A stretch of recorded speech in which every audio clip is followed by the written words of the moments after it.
we start off, as usual, with some laws from the holy book of the Rabbi Chaim, laws pertaining to Lashon Hara.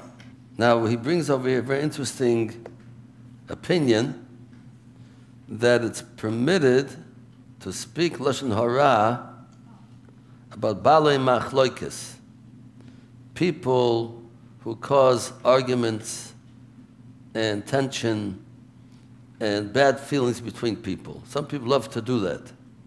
Some people like to make peace between people that are separated. And some people like to make separation between people who have peace. They get a kick out of it. They get a kick out of it. Tell them, he said this about you, he said that about you. And everybody gets so, it makes some things lively. People calling up the telephone, gossiping. So this is called a Baal Machloikis, a person who creates and incites bad feelings between people, arguments. So this opinion says you're allowed to speak Lashon Hara about that person. That's how people, he is guilty of doing what he's doing. Because we want the person to feel the pressure. You're going to make machloikis, you make bad feelings, you're going to get a reaction from the public. They're going to talk about you. They're going to criticize you. So you better stop in your tracks and leave things well alone and don't make trouble. So therefore, since we want to stop this person from doing this evil, we'll call it occupation by some people, it's evil actions, permitted to talk against him. But there are strings attached. Number one,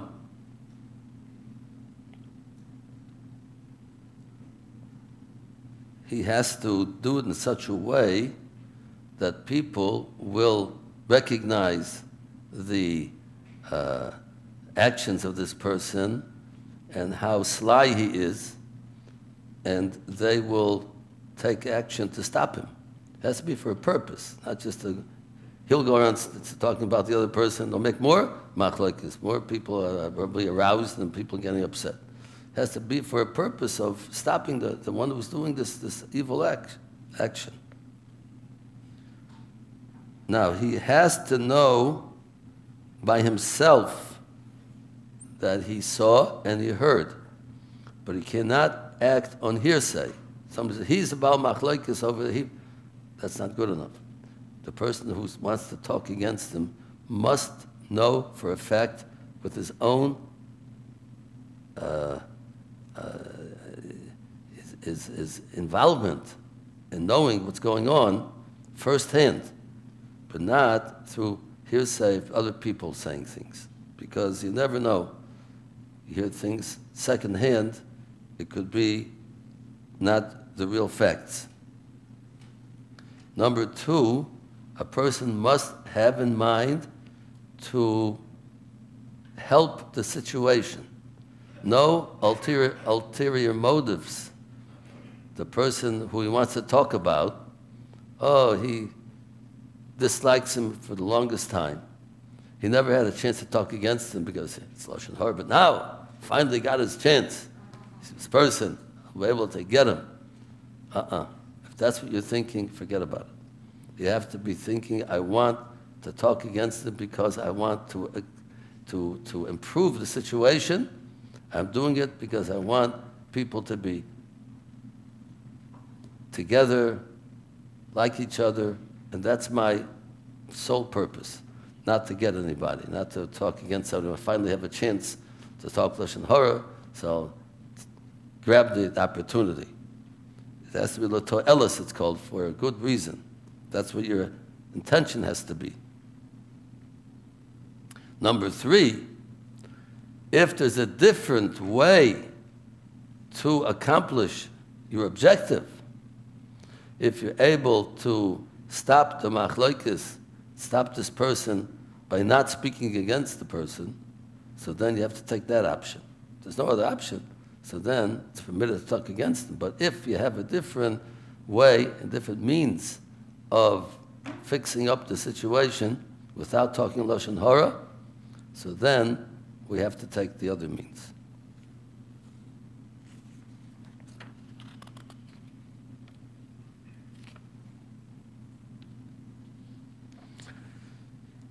And another note, that it's also forbidden to talk about people who are not in the world anymore, people that died. It's forbidden to talk against them also, not only for live people, but people who are not alive anymore. They can't react, they can't feel bad. We said, what's Lashon Hara? Lashon Hara is somebody feels bad, you make him feel bad, you harm him in any way, you embarrass him in any way. A person who's not alive can't get embarrassed and can't get hurt. But still, as the covered, honoring the person, who have to treat them with dignity also. And it's forbidden to talk against, about any slander, gossip about somebody who died already.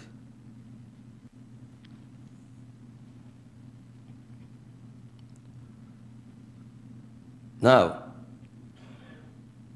in front of whom is it forbidden to speak Lashon Hara? In front of everybody.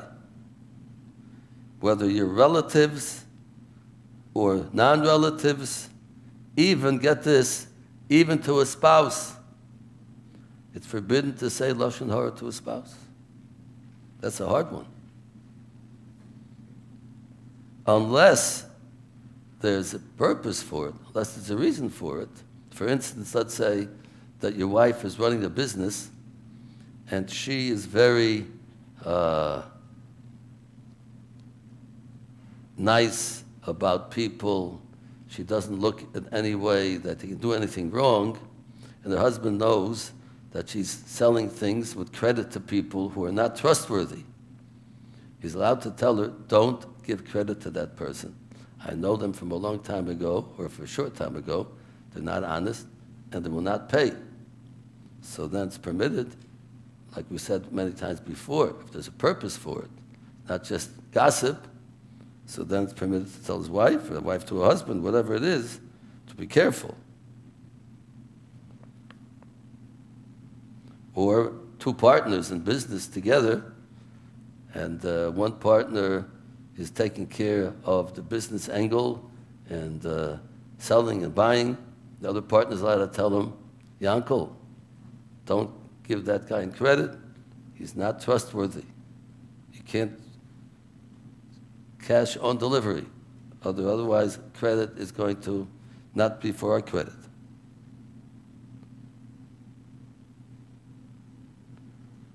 Of course, the person hearing it is not allowed to believe it as a fact, like we said many times, because you're not really sure. You heard it from them, they heard it from them. You're allowed to suspect maybe there's some truth to it and not lose money because of it, but not to consider it as a fact and say, well, I know that person is not trustworthy. You don't really know because you didn't see it by yourself. But not to be hurt, you're allowed to take the right action or inaction, not to trust the person if he's not considered trustworthy, but not as a fact.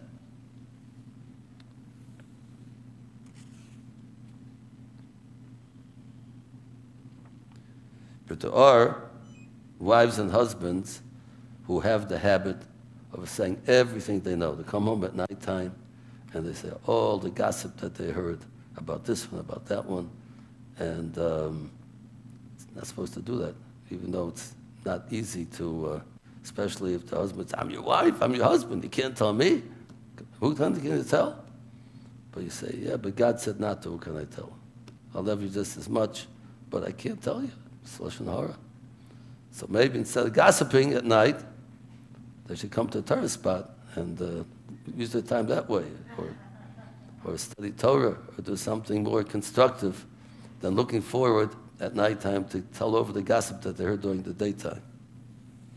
So they can use the time very much valuably than talking gossip.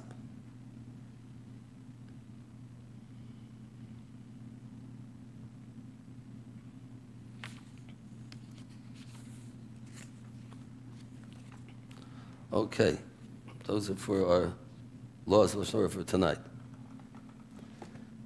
Getting back to our Torah study. As you remember, we just got up to the part where Esav meets Yaakov after 22 years, and Yaakov is afraid for his life. The last minute, God listens to his prayer, and Esav decides to embrace him and kiss him instead of killing him. Yaakov is still not so comfortable, a little more comfortable than he was before. He's still afraid Esav could pull out a knife all of a sudden, maybe just showing him that he's friendly with him. But certainly the tension has calmed down a lot.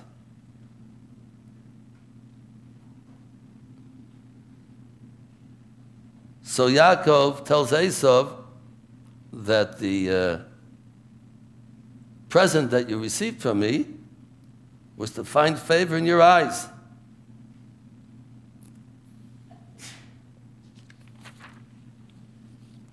He sent him a present of all kinds of cattle, really hundreds of cattle. And he's giving him diamonds and gems also to Esav.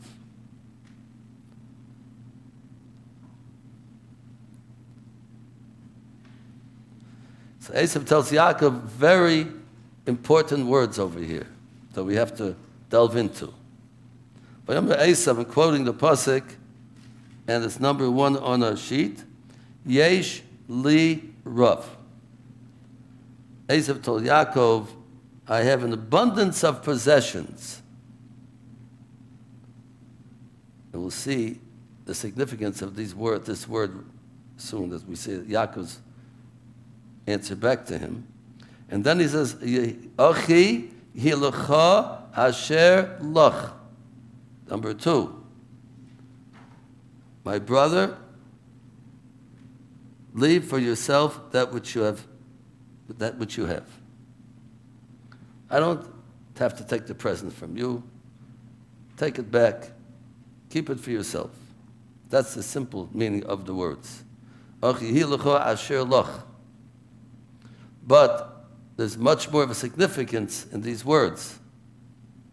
As we see in number 3, that Rashi points out, Kan hoidaloi al habrachos. Here, Esav agreed, and he said to Yaakov, the blessings that you took are yours. I have no more complaints. Now this is very significant, because this was the whole reason why Yaakov ran away for the last 22 years, or almost 20 years so far, because Esav wanted to kill him, because he stole the brachas. Remember? Yitzchak told Esav, I'll give you the brachas, and Yaakov came in his place and took the brachas, all the blessings. And Esav was infuriated. He wanted to kill him. That's why Yaakov ran away for the last 20 years. That's what he's afraid of. And the words were music to his ears. Achi hilecha asher lach. That which you took, keep it. Not only the present that you sent me now. It means that which you took away the brachas against my will, I agree that you should have it, and I have no complaints anymore. I'm freeing you from any wrongdoing.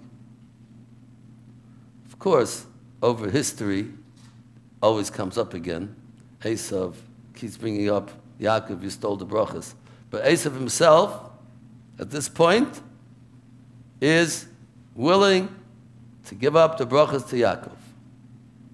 Yaakov made such a great impression upon him, as we learned last week, besides the presents, the whole bowing down to him, and his family bowing down to him, all the wives and the children showing Esav such great respect, that Esav was impressed, and he felt brotherly, he felt the love of his brother, to the extent, unexpectedly, saying that I have no complaints anymore.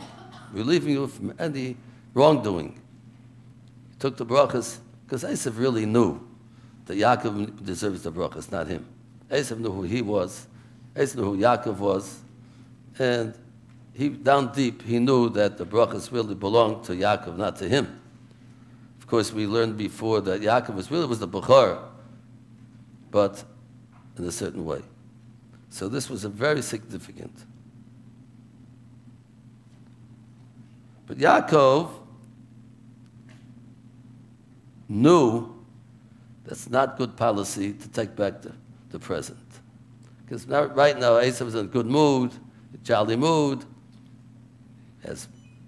became very loving to his brother, he embraced him, he kissed him. But later, when the lights go off and the curtain comes down and they go away from each other, Esav will start thinking again, again, he fooled me. He gave me that big present, nice present. He took it back. Yaakov's up to his tricks again. Esav's going to say, Yaakov knows his brother.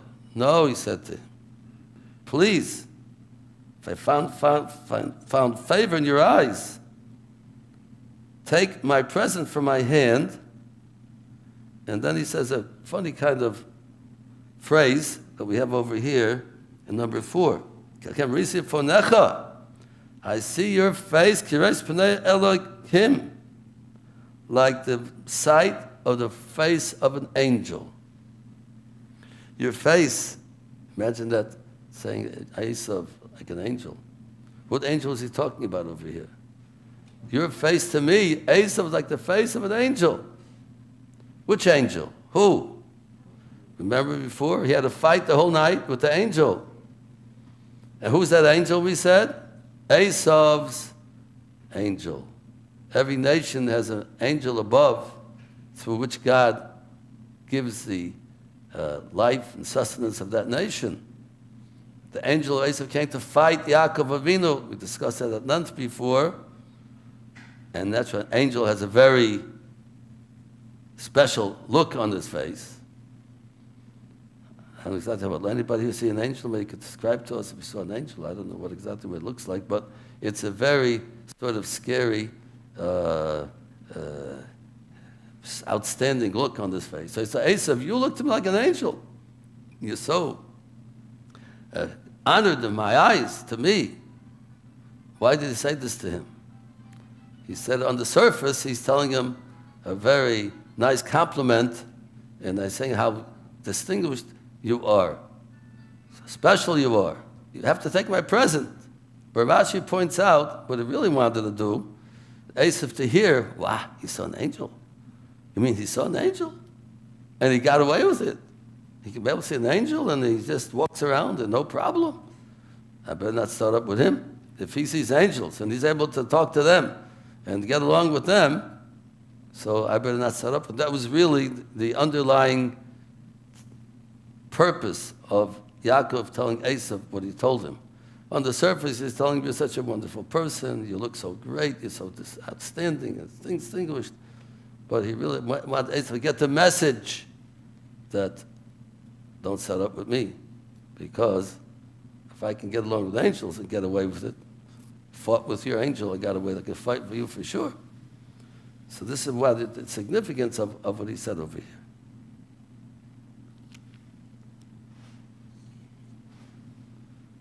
Tzitzeni, and you forgave me for what I did to you.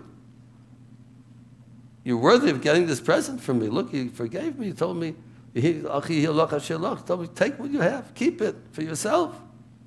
So I'm very grateful for what you told me now. I want you to take the present. I don't want to take it back. Take it for yourself. And he said,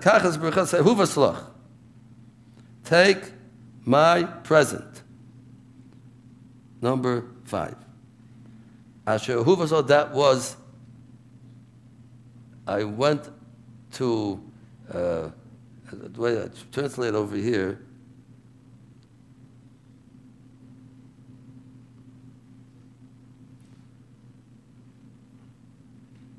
that's the wrong one. Oh, here it is. which I toiled to have brought to you. Huvas means it was given through hard work, toil. It was a big present, all the animals that he got to Esav. And what did he tell him by this? By working and putting so much effort and time into it, and you won't take it from me. It's interesting. I was once sitting in the house of one of the greatest rabbis of our time, Rabbi Pam. We had to discuss a certain matter. I was sitting at his table in his living dining room, and his wife brought in some fruit that she cut up for the people that were sitting there. And we were sitting there, and nobody took anything, didn't partake in what she brought. So somebody brought up this pasuk. It's not nice. Asher hu v'sloch. Somebody toils, goes out of their way, and gives up their time and effort to bring you something, and just leave it on the table. Everybody leaving, she brought it for nothing. That's not nice. Even though don't feel like eating it, you should eat it. They should feel that they had a purpose for what they did. And they brought proof from this pasuk. We know we're supposed to take the Torah as a guide for our life, to learn lessons from the Torah, to see how our patriarchs acted, matriarchs acted, to see how life is really supposed to be according to Torah thought, Torah philosophy, Torah knowledge. And this person brought this pasuk to tell the people assembled over there, we have to partake from the person brought it. So Rabbi Pam, the great rabbi who was sitting there, he shook his head, he said, "You're right, I agree with you. It's a very good point you brought out from the Torah, that somebody works for you, does something, a favor for you. You should show that you recognize what they did and give them the satisfaction for what they went out of their way. That's something that you're appreciating, and they'll appreciate that you appreciate it." So this is something that Yaakov told to Esav, that this is something that if you don't take it from me, I went through all that work for nothing. I went all that great present, all the animals, hundreds of animals he went through to get to him, and it's for no purpose. You can't do that to me. I went through such tircha and toil and putting myself out. You can't refuse it. V'chiyesh li choil. God favored me. Chanan Elokim. Yaakov tells Esav, v'chiyesh li choil. I have everything. Now here, we have over in the glossary sheet, number 6, yesh li choil. Now we compare that to what Esav said in the number 1. Esav said yesh li rav, and Yaakov says yesh li choil. Now in Hebrew, the difference. Rav means an abundance of possessions. Yesh li rav, I have a lot. And Yaakov says yesh li choil, I have everything. So our rabbis point out that Esav, Rashi says, number 7, Esav dibber b'loshin gava. Esav spoke with arrogance.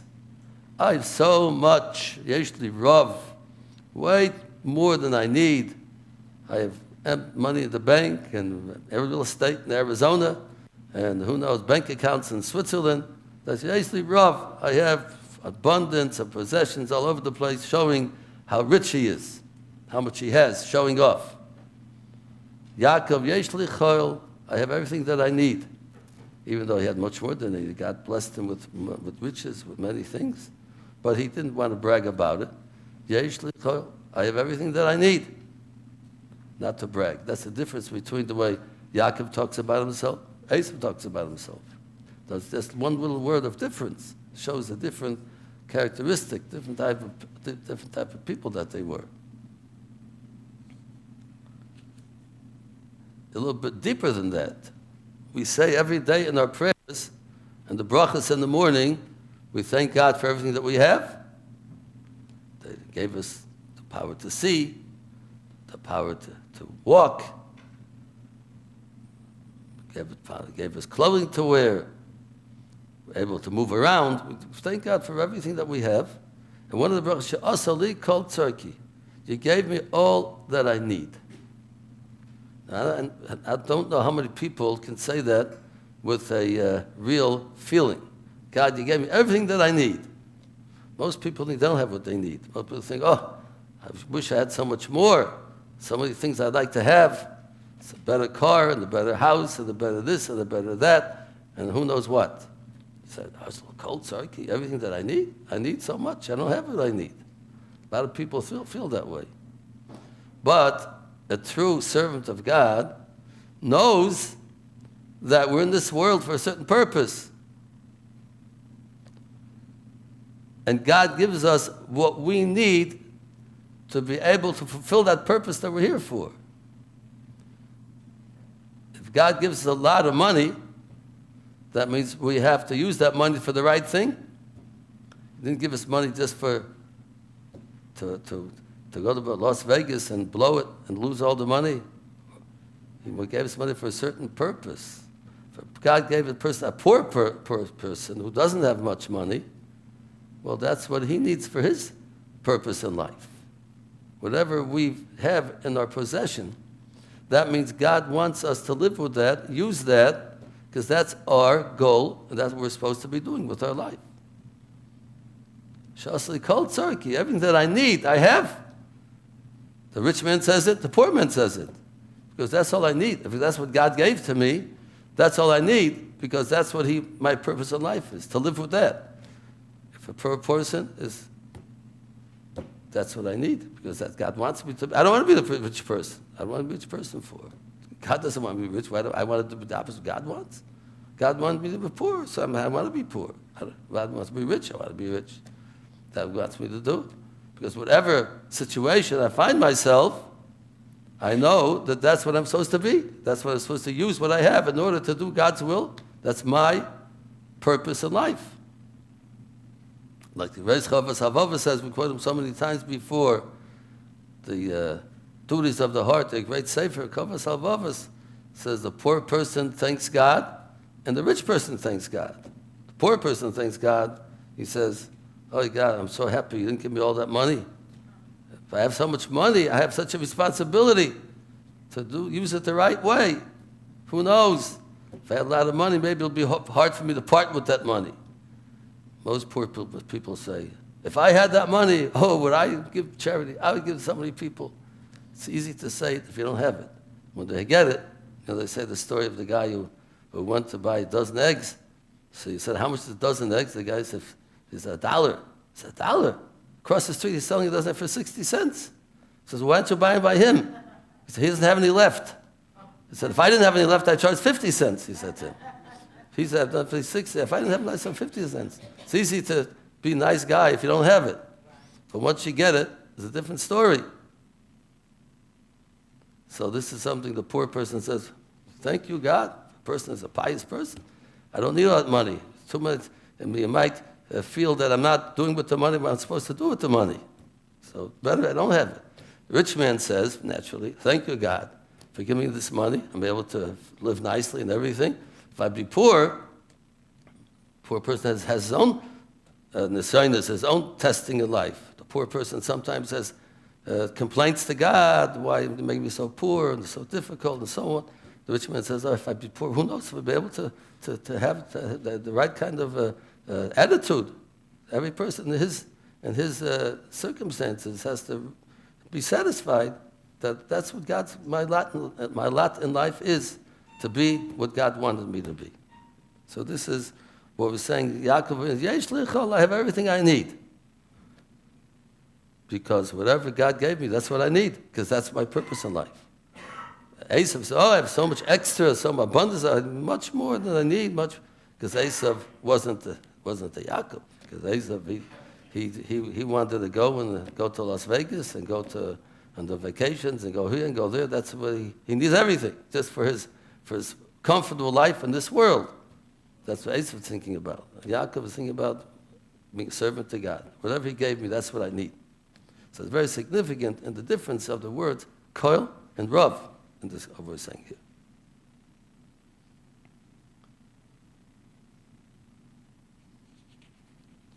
So, so he persuaded him, and finally Esav took it.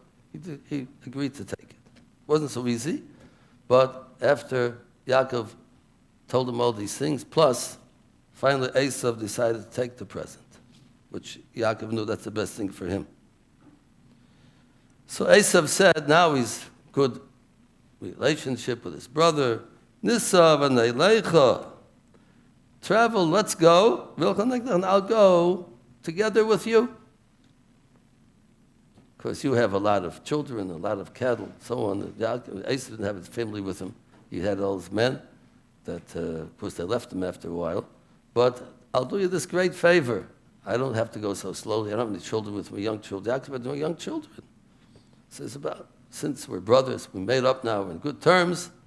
Let's travel, let's go together, and I'll go slowly according to your pace, and we'll be together. So Yaakov said to him, my master, he comes my master again.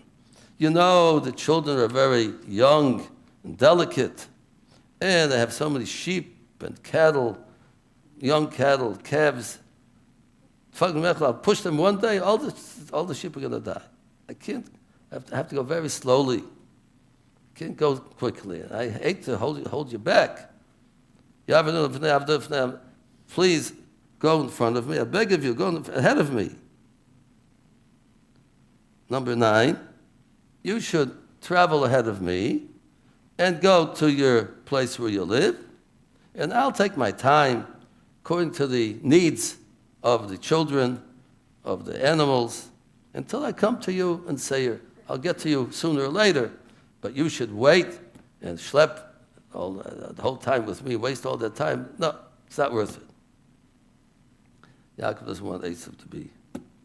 So Esav says, okay, I understand, sounds good. In the meantime, I will, number 10, I will give over to you some of my men to go with you, to help you. I see you need some babysitters, they have so many children, all the cattle, so on. So I'll give you some of my men to go along to help you out. Yaakov answers him, Lama zeh. Number 11, for what? For what purpose? No. Don't bother. Don't bother. I'll be okay. You just go to where you're going, take all your men along with you. I don't need you to come along with me or your men. I'll manage by myself. Now, what do you think Yaakov was saying over here? What was the purpose of Yaakov saying this? You go by her, don't stay with me, don't put your men with me. So I want to Yosef have Dr. Seir. And Esav went back on his way to Seir. All his men left him. They saw Yaakov, what a great man he was. They had one look at him.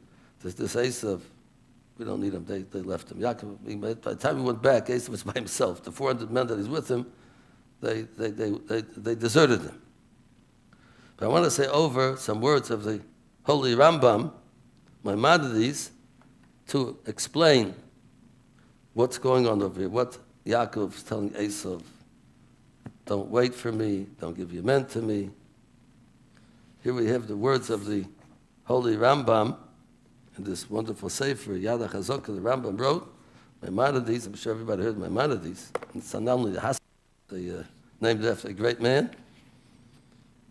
And here we have the laws of knowledge in the 6th chapter.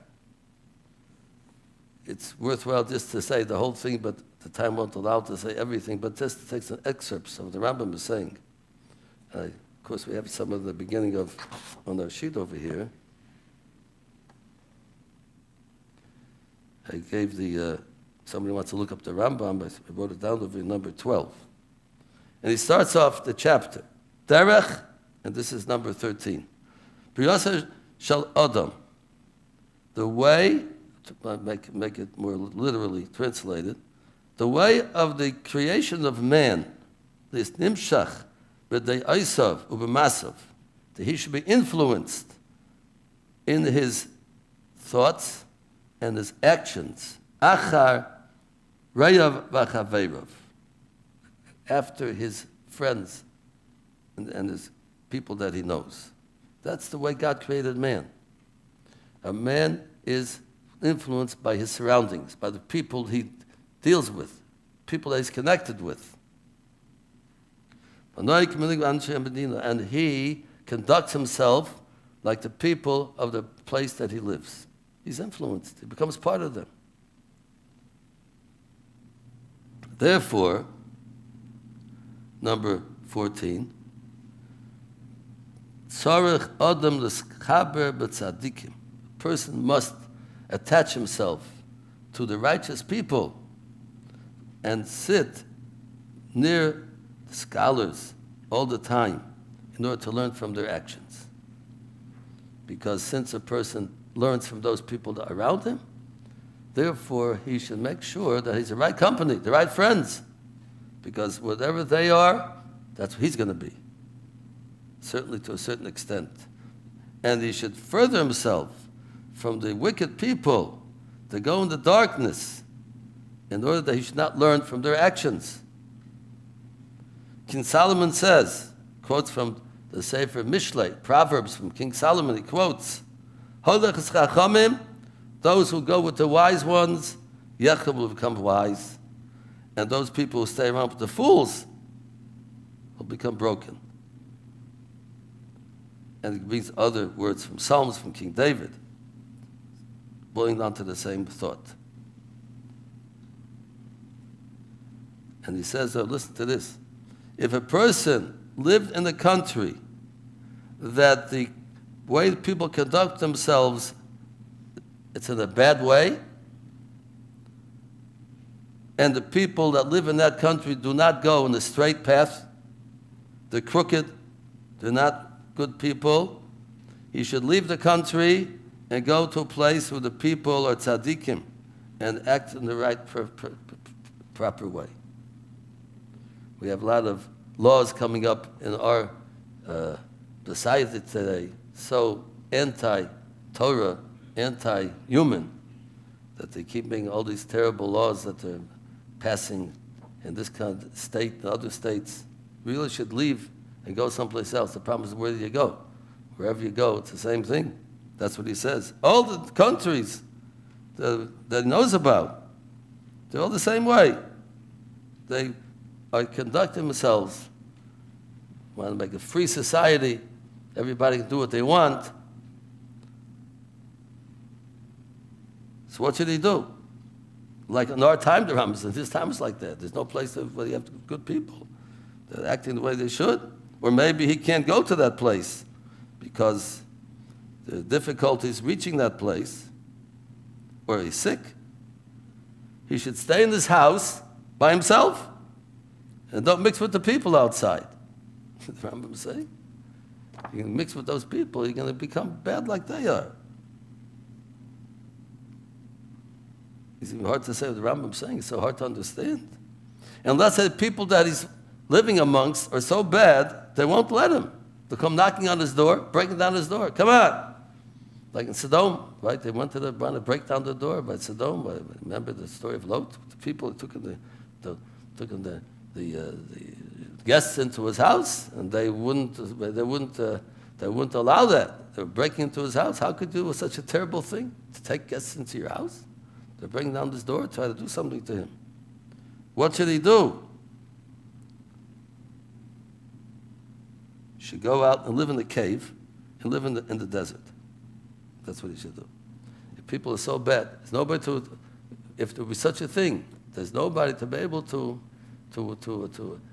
be close to be able to be friendly with. They're all bad. And they won't allow him to be good by himself.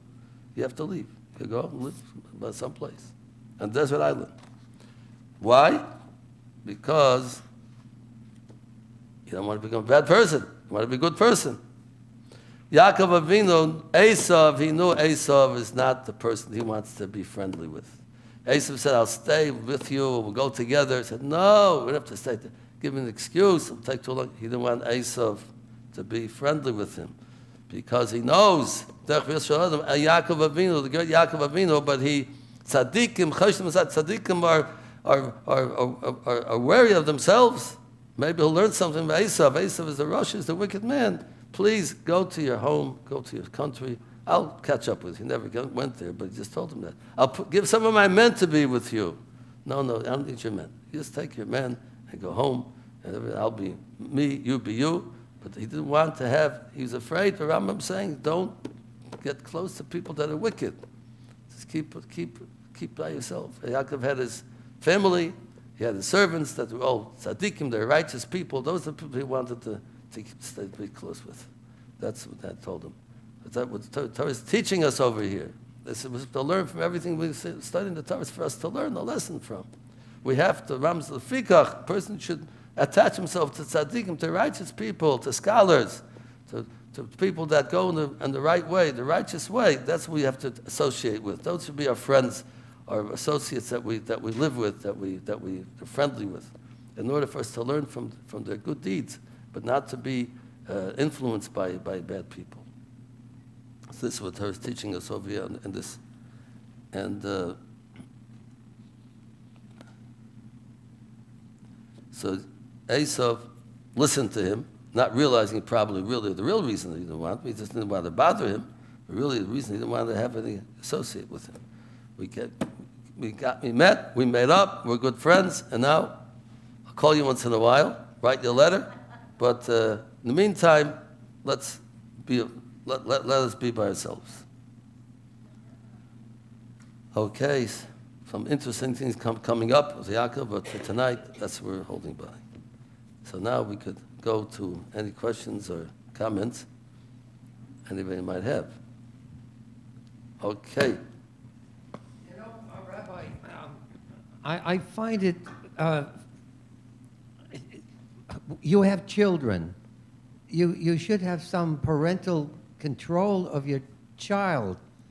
Are there any cases where the families got along because the parents gave them the right path to go? Or is it there are so few cases like this where the kids do what they want? Is it the fault of the parents? Few cases where kids do what they want? I mean, the fact that we hear so many brothers are angry with each other and oh, you mean that, yeah. Is this a very few? If you have children, you've got to teach them how to get along with each other. Well, first of all, the parents have to get along with each other. That's the problem. So are they good examples for the children? See, the parents naturally have a very big influence on their children. They can't force them. Everybody has free will. But parents definitely can have a great influence on their children, but they have to show them, not just to tell them the right way, which is number one, but have to act the right way. And parents, a lot of parents we see have arguments with different parts of the family, whether it's their brothers or their sisters or their cousins or their in-laws or whatever it is. If children see that, so then all the talking and so on is not going to help too much because they have to see real action.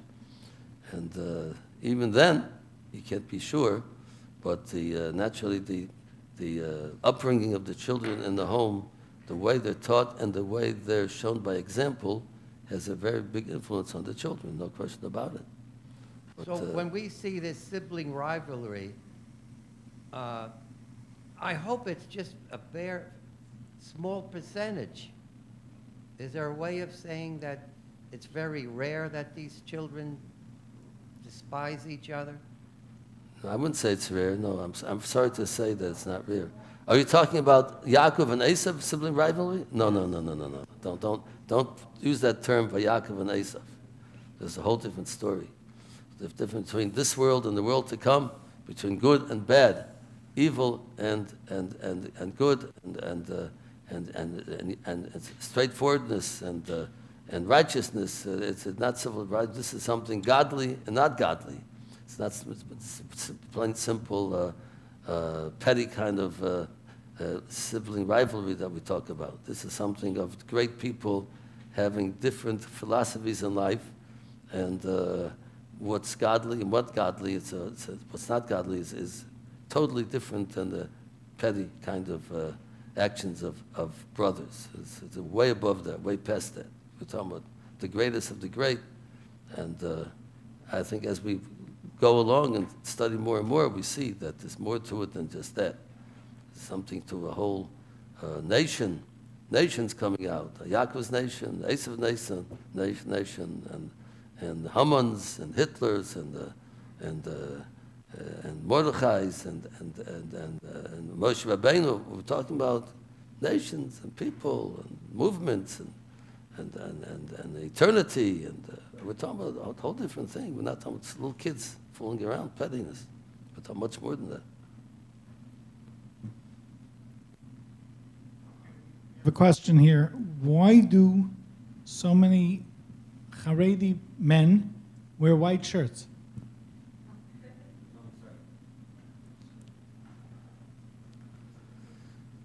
Well, why not? They say jackets too. Why just white shirts and suits and ties and so on.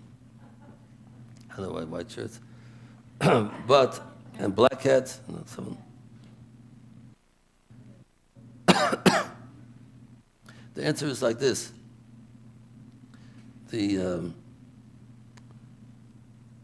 One of the great rabbis in the Talmud and the Gemara said, called his clothing mechabdai. Begodai, they're very similar. Begodai mechabdai, which has the same root of the word, covered, beged. He called his clothing the ones who honor me.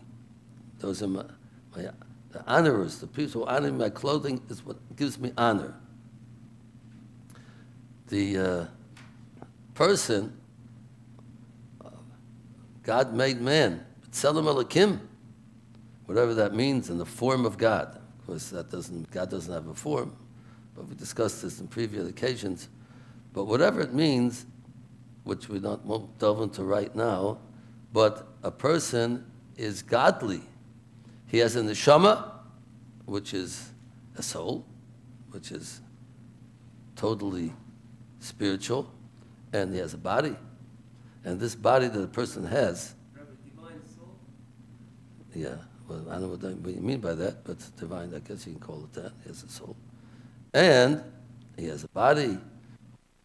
It has 613 parts to it, like a person's soul has 613 parts to it, which equivalent to the 613 laws of the Torah. So this body that we have could be very holy. We're supposed to make it holy. We're supposed to sanctify it. By doing all the mitzvahs, all the commands of the Torah, we sanctify our body. Some people desecrate the body by going after all the bodily desires and all the bodily bad character traits that some people go after. So it's in our hand to bring up our body to make it holy or to desecrate it and make it unholy.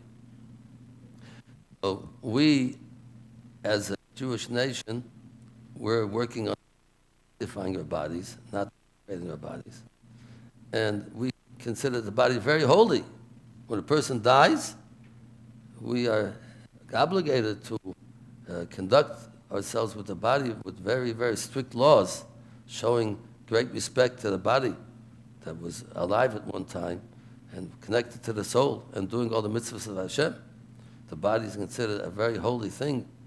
Therefore, we clothe it in such a way which is befitting for somebody who's very outstanding. If you go to Manhattan and go to the offices of the stock exchange or some of the corporations, you see people going with white shirts and ties and suits. Some have colored shirts, some have white shirts. White shirts considered something more official than the colored shirt. But why are they going that way? Because that shows a certain importance that they have. The guy going with the dirty overalls and a shirt hanging out, it doesn't show much respect to his body. People like to go that way for some reason. But those people who want to show respect for their body, which is something to respect, they go clothing themselves in the right way. And they clothe themselves in a very befitting way for God's creation of a body. So since the white shirt represents more of a outstanding, special, honorable way of dressing, that's why we dress our body with some people with white shirt, with a tie, with a jacket, with a suit, with a black hat. We want to show that we respect this great body that God gave us. And of course, we don't want to just have the outside appearance to be holy, but it only gives us a cue, an idea, that now we have to make our body really holy by doing God's laws and following the Torah and really making our body inside and outside to be a holy, honorable thing. By the way, before the next question, we want to wish a mazel tov to Isaac Snitkov on his bar mitzvah. And Mazel tov. we have some special pastries here in the back in honor of the occasion. Would you like to give a bar mitzvah speech if you want? Isaac? You're welcome to do it. You can come up here on the podium and, no? Okay. If you change your mind, let me know. Okay, I have a question a little back. Isaac was a very big tzaddik. Yes. Right? So why you want to bless Esav? Why did he want to? Bless Esav. Bless Esav. Yeah, why? Well, when we started it, we discussed that question. There was we have two different approaches to that question, and one of them is because Esav fooled him, and he made himself to be a big tzaddik, and different ways which we brought out that time, and Esav misled his father, getting him to think that he's the big tzaddik, and therefore he is worthy to get the blessings. And therefore, Yitzchak, for that time, who was blind and couldn't see and didn't have any knowledge from the outside, they protected him. Rivka protected him. They didn't want him to be upset, to tell the real true colors of his son Esav, so they went along with it. Esav was a tzaddik, not to upset him and not to blur his service to Hashem with being upset and being upset about his son. Because he was Ola Tamima. He was a sacrifice of completely, when he was brought for a sacrifice on the Mizbeach at the time of the Akedah, he became a holy of holies person who never forgot about God for 1 second, and he was so attached to God and so close to Him that it was the duty of all around him not to make him lose focus of being close to Hashem, and they protected him from any agmas nefesh, from any bad feelings, of any being upset about something. If he would have heard about his son Esav, what it really was, it would have taken away, distracted him from his focus on serving Hashem. So therefore, everybody around him didn't tell him the truth about Esav. And Esav fooled him, and that's why it happened what it happened. That's one approach. There's another approach too, but for tonight, I think I'll say that approach. Aaron Cohn from Philadelphia would like to know, did Esav keep kosher?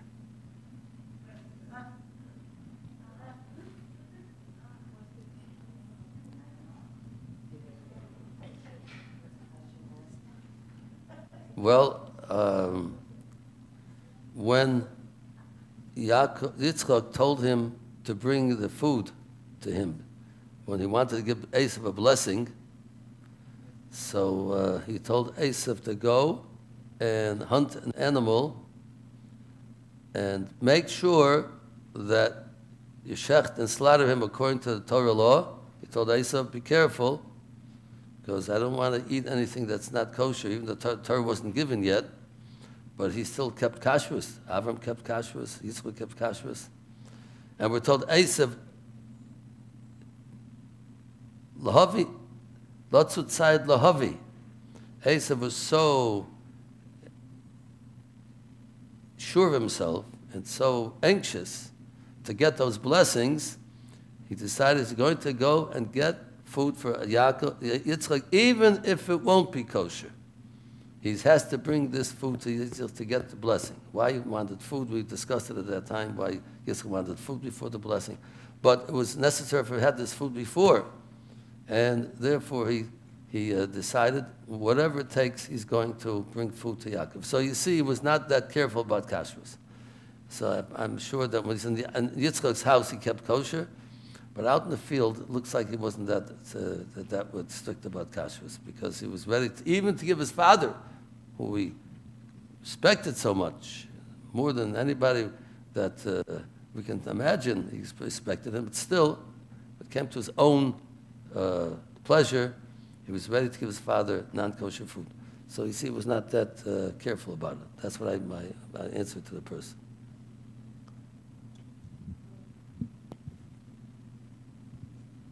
Rabbi, with this meeting between Esav and Yaakov, the fact that Esav didn't kill Yaakov and his family or hurt them, is that really free will, or is that the will of God? I'm trying to sort of understand what's happening here. It's a good question. Is this the will of God? Was he forced into not hurting him? Or was it his, it was both. It was both. I mentioned last week very briefly that Esav came to bite Yaakov to death. He wanted to bite him in his throat and make him bleed to death. And his neck turned to very hard. He wasn't able to do it. So Esav could have tried his best to kill Yaakov, but God wouldn't have let it happen. So he had free will to do it, and he didn't. He changed his mind. So he didn't want to.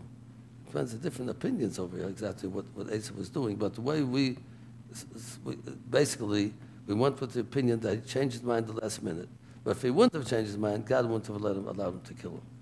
So both were true. It was up to him to try to kill or not to kill, but it's up to God to make sure it's not going to happen. So it's many times things would go like that people have free will to a certain extent. But past that, God can make sure that somebody says, I want to kill everybody, right? The guy goes into the school and starts shooting kids, whatever it is. God wants to stop until then. Police come at this time, the guys commit suicide. That's all I want you to do. You can't do any more than that. He came, he wanted to kill all the kids, but God wouldn't let him. But he had free will to do what he did. But certain barriers that stops at a certain time. Thank you. Paulina Natanalova wants to know, was Esav really a good person? Really a good? Was he really a good person? Was he really a good person? I'm not sure what that means. I think there should be, was a good person or really a bad person? I mean, that's really... She's asking, was he really a good person? Was he? Oh, it depends what really good.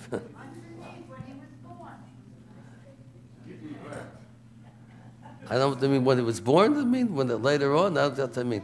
Well, let me put it like this. I imagine what. I'm not sure what the question means. I'm reading the question. Well, let's take it apart. Different angles of looking at it. When he was born, he could have been a very good person. He had free will to be a good person. He chose not to be a good person. He had certain good things about him. He was very respectful to his parents, unbelievably respectful to his parents. He was very attentive to Yitzchak, and he didn't want anything to hurt him. So he had good points to him, naturally. He was brought up in the house of Yitzchak and Rivka. I mean, he had very great parents, said good things about him, but he chose to be a bad person. He could have chosen later on to do tshuva, be a good person. Like Yishmael was bad, but when he died, it was good. He did tshuva. Esav did not do tshuva. So he had the ability to be a good person. He had certain good things about him, but all in all, he was a bad person. He was a Rasha. He was an evil person.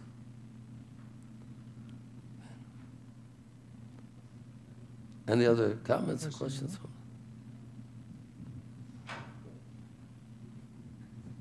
What defines someone as an evil person? Where do they cross the line from being a person who does bad things and then as Well, opposed at to that time, evil means person who didn't keep the 7 Noahide laws. If he's not a Jewish person, they consider evil if they do not keep the Noahide laws, 7 Noahide laws, which Esav did not keep.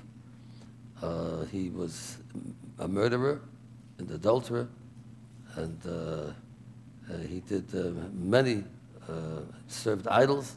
So he went across the line from the 7 Noahide laws. So he was considered evil. A Jewish person has much more responsibility. So he's considered evil. If certain laws he doesn't keep, that's considered evil. So it depends on the person's what their obligation is. If the obligation is more, then if they don't keep the obligation, that's considered. If the obligation is less, so then they are not considered evil if they don't keep the lesser obligation.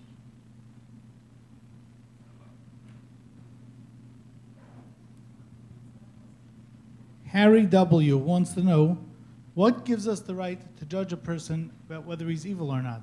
Connects perfectly to this. What gives right to What judge? gives us the right to judge somebody whether he's good or evil? Or do we have a right to judge somebody whether he's good or evil? Well, we talk about that when we learn the laws of Lashon Hara, that we have no right to judge somebody. We're supposed to judge them favorably. If we have in front of us somebody doing something which is questionable, we're obligated to judge them favorably. But if we see with our own eyes somebody's doing bad things, so then we have the right to say the person is doing something wrong, unless there's some kind of reason why he might be doing it. But if we exhaust all possibilities of good, and we see he's doing the evil thing, so then we have to judge him in a non-favorable way, because we have to be mavdul ben kodesh l'chol. We have to have in front of us what's good and what's bad. You can't make everything is good.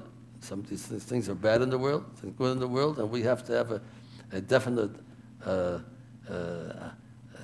differentiate between what's good and what's bad. If somebody's doing some bad things, we have to know that's bad. We want our children to know it's bad. We don't want to follow him. We don't want our children to follow him. So we have to have a definite boundary of good and bad. So if we know for sure the person does something bad, so then we have to, not judging him, we have to see it. Judging, we can't judge him. Only a court can judge somebody. We can't judge somebody. We have to judge them favorably. So, but if we know for sure that, or if they have a reputation, the Chafetz Chaim talks about everybody in the city knows that this person's a bad guy. He does all kinds of bad things.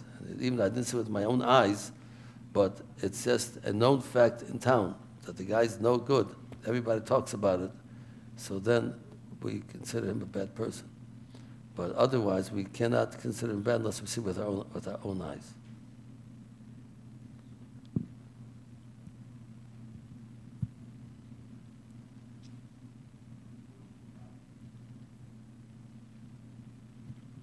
Rabbi Mintz mentioned that every morning we say the bracha shekol tzarchi, that Hashem gives us everything we need.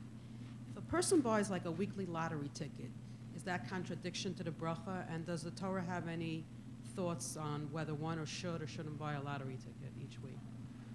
Should buy a lottery ticket? Should or shouldn't? So Is who there won the any- lottery, or person to buy the lottery? No, well, to buy it, obviously, to win it. I mean, that's. No, should a person buy a lottery? Does the Torah? Is there any Torah thoughts on whether one should or should not play the lottery? Well, everything is a Torah thought. It's a person. We're told that if you want to play the lottery, don't buy 5 tickets, buy 1 ticket, because God wants you to win. So to win, you don't have to buy more than 1.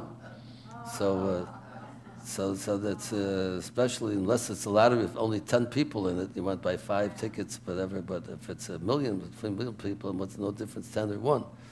So it's something that a person can try. It's not against Torah law to try to win the lottery. If God wants him to win it, he'll win it. And if he doesn't win that, he might find $1 million in the street, or might get some kind of a Yerusha, might inheritance $1 million. If God wants him to get it, he'll get it one way or another. But we have to do something in order to not sit back and say, well, God, throw it my way. So we have to do something to God to give it to us. So we have to do some type of action, positive action. So buying a lottery ticket is permissible 100%. Or if you buy an Oorah ticket in the lottery, so it's very good. That for sure is good. That's 100%. Yeah. Yeah. $1 million, right? The guy they made the drawing already. It's $1 million. Yeah, they made the drawing. The guy Who didn't won? win. I didn't hear I about don't it. remember. He hadn't given a very big contribution.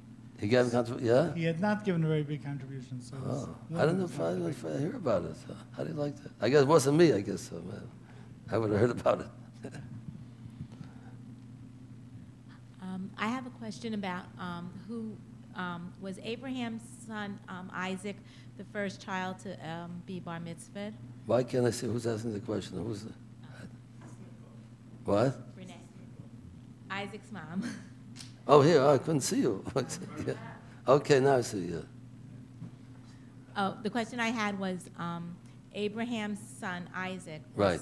Was that the first bar mitzvah that ever occurred in the Torah, or? The first bar mitzvah? Yeah. Or who was the first child to ever be bar mitzvah? When's bar mitzvah? You mean a party, you mean? Or becoming bar mitzvah? What do you mean by first bar mitzvah? Well, I guess like turning 13 and becoming obligated to follow Jewish law. Well, there was nobody obligated to follow Jewish law at that time because the Torah was not given yet. So they only had the obligation to keep the 7 Noahide laws. The great Avram, Yitzchak, Yaakov, and Sarah, Rivka, and Noah, the matriarchs and patriarchs, they kept it on their own because they wanted to keep it because they knew it's a good thing.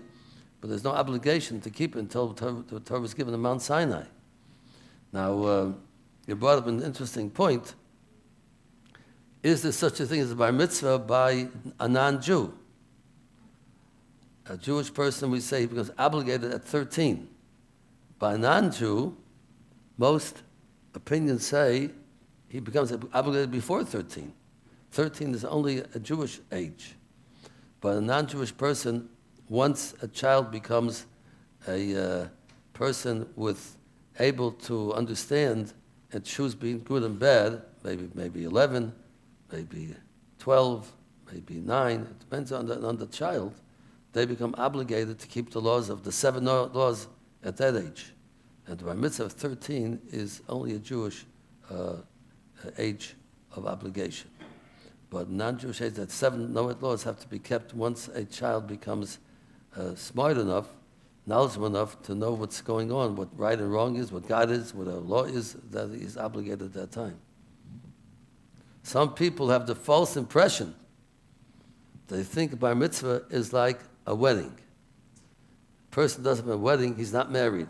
They think if they don't have a bar mitzvah party, they're not obligated. They make a mistake. That's a wedding. If you don't get married, if you don't have a wife and give her a ring, she's not your wife.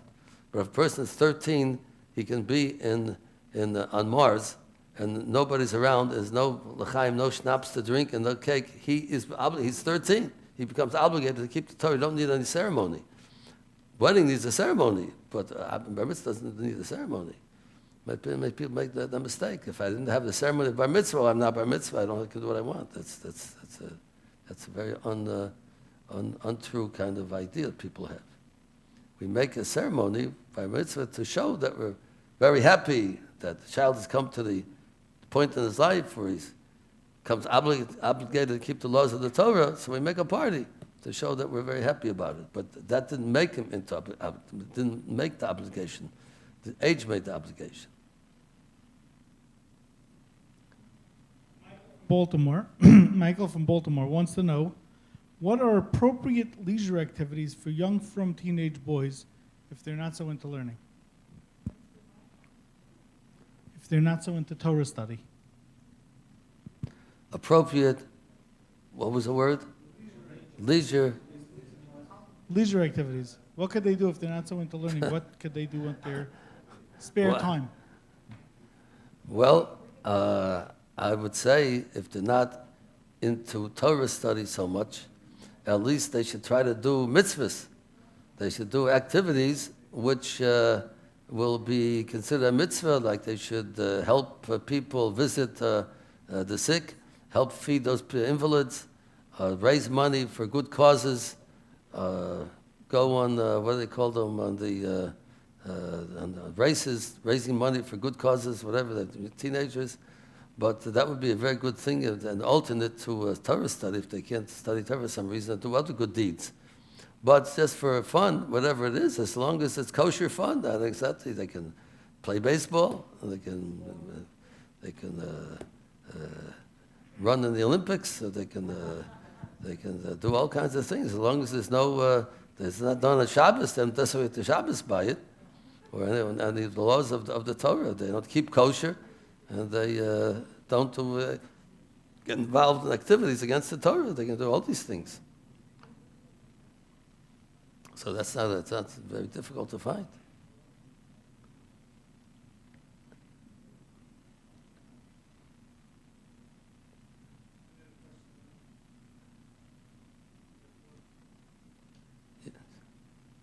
Paulina Natanalova wants to know another thing.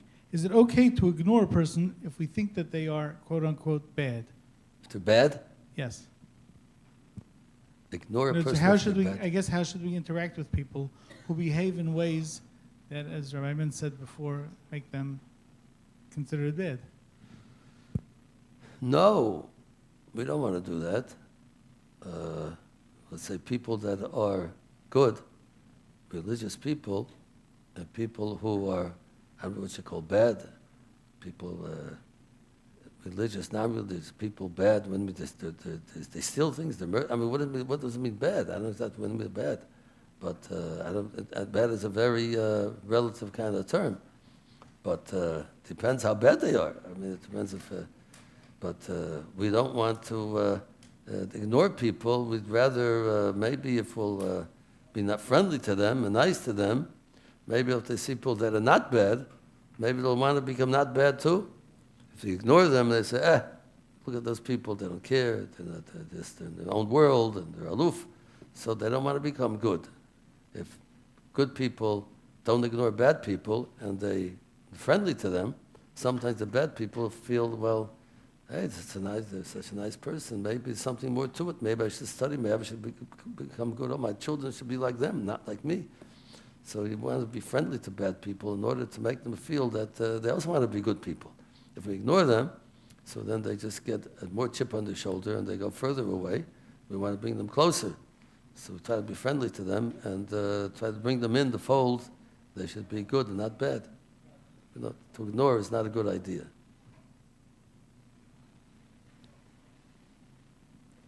Any more questions? That's it? That's it. Okay.